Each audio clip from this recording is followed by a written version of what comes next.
Gates, greeting people who arrived there. And Peter had been there, he'd been on duty for 40 days, 40 nights. He was getting pretty fed up. Needed a break, so he looked around and he thought, now who can I get to take over for me? So he thought, well, I know, Jesus, he's never doing anything. So he called Jesus over. He said, hey, Jesus, he said, would you mind just taking over for a while? I just need a short break. So Jesus said, well, what do I have to do? He said, oh, it's not difficult at all. I mean, everything's computerized now. You just sit here at this table. There's a little laptop here. And when somebody appears at the gates, you get the details. You get their name, you find out what they did for a living, you find out about their family. Just things like that. It's very, very simple. So Jesus thought, well, I guess I can do that. So he sat down and Peter went off.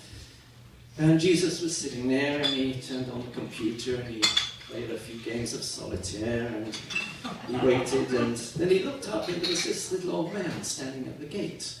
So he waved him in, so the little old man came in, he said, sit down please, welcome, welcome. He said, I just have to get some details before we go on.